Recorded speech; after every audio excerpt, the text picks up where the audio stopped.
In a modern museum nearby the sea, where the waves hum tales of eternity, stood a sculpture, a wild, untamed thing, a dance of curves, lines, and shapes that sting.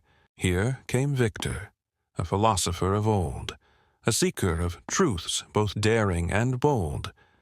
With a gaze that could pierce both matter and air, he lingered, unsettled, and stood in despair. You don't like it, do you?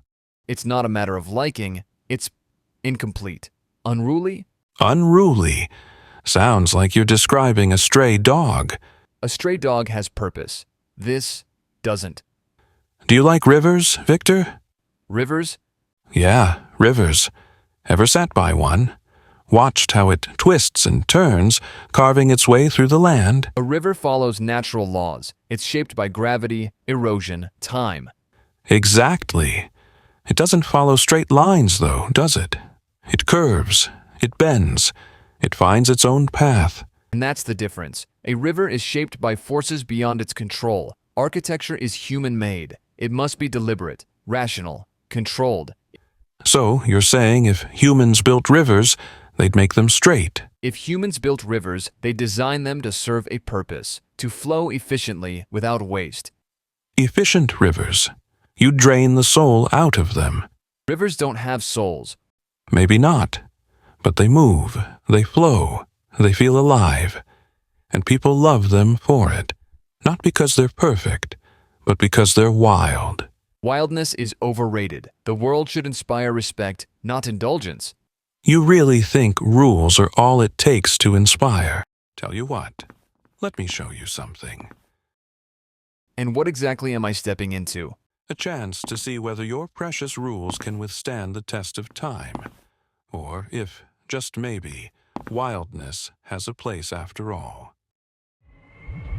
Welcome, Victor. Who's there? What is this place? A crossroads. A place between what you know and what you must discover. This isn't real. It's a trick. It is as real as the choices you make.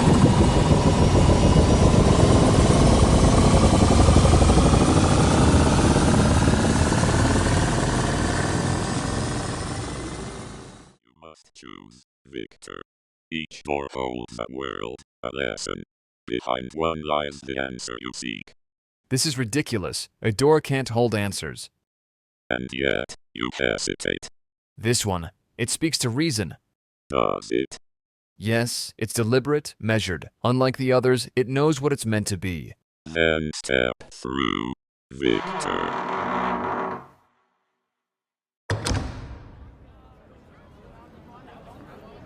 This can't be right.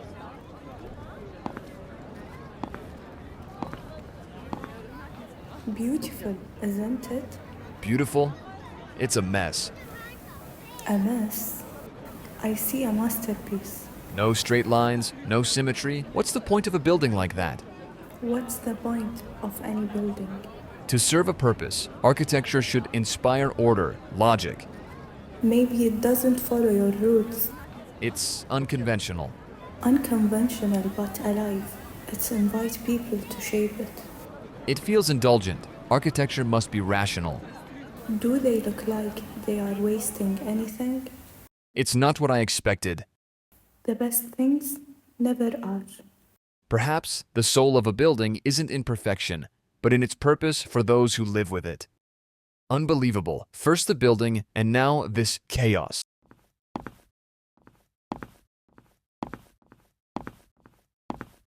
You look like someone who's wandered a little too far from home. I'm just observing. And what do you see? I see disorder, a lack of refinement. These? They seem like disorder to you. I didn't mean to offend, but yes, it's excessive. Decorative for the sake of being decorative. Decorative, sure, but not meaningless. What do you mean? This flower, it's from my grandmother. She taught me to grow this in our garden when I was little. So they're personal? Deeply. Every tattoo tells a story. Who we are, where we come from, what we've lived through. But why display it on your skin? Isn't it distracting? It's not for us. It's for others too. When you see my tattoos, you see me, my history, my identity. But isn't it limiting to etch something so permanent onto yourself? What if you change? We do change, and so do our tattoos. We add to them, let them grow with us. This one here wasn't there 5 years ago. It marks the birth of my son. It evolves.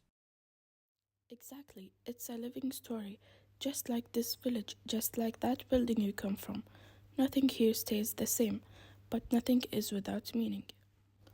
You see chaos, Victor. I see life. Here, beauty isn't something you impose, it's something you live. Beauty, you live. Stay a while. You might see things differently. Stories on skin, stories in walls. Maybe the rules I know aren't the only ones.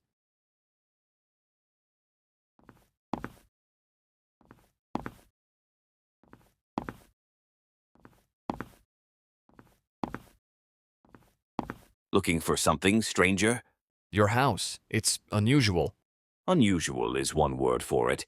Others say it's a bit mad, Why build it like this? because my son can't see it. He's blind? Born that way. Doctors said he'd never know the world like we do. But I didn't see why he shouldn't know his world. So you built this for him? That's right. I thought if he couldn't see the walls, he could feel them. If he couldn't follow a straight corridor, he could navigate it by touch. Straight lines and symmetry wouldn't mean anything to my son, but textures, materials, those speak to him. What about the layout? It's irregular. Exactly. Every corner, every curve, every change in material has a purpose. He knows he's in the kitchen when he feels the wood under his feet. He knows he's near the garden door when he touches the rough stone wall. You built this house to be experienced?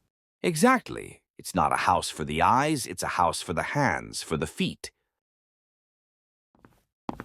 Papa, is this the visitor you were talking to? That's right. Victor, this is Leo. You moved through the house so easily. It's my house. I know every wall, every bump, every turn. Papa made it for me. You're tall, and your shirt is smooth. Do you like the house? It's different from what I'm used to. Different is good. Papa says it's okay to be different. Leo's right. The world doesn't have to look the same to everyone. It doesn't even have to look at all. House that adapts not to rules, but to the people who live in it. I've built plenty of houses in my life. Ones that win awards, ones that follow all the right rules. But this is the only one that truly matters. Why?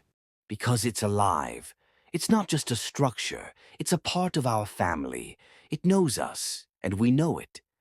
I never thought of architecture this way. That's the beauty of it. Sometimes you just need to feel it, not think about it. You're welcome to stay, Victor. Thank you, but I think I need to keep moving. Suit yourself. Just remember, there's more to the world than what you see. You've walked the paths of others, Victor. You've seen beauty unbound by rules, shaped by hands, hearts, and histories. Tell me now, what have you learned? I've learned that beauty is not what I thought. I used to believe it was about order, precision, rules that made something universal, undeniable.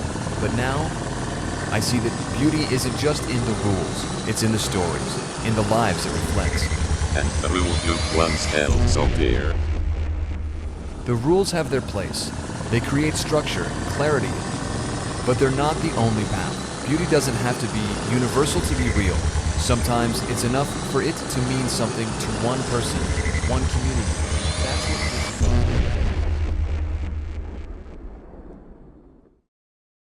And so, Victor returned, not with all the answers, but with a question. A question that would guide his hand, his work, and his heart. What is beauty, if not a reflection of the soul?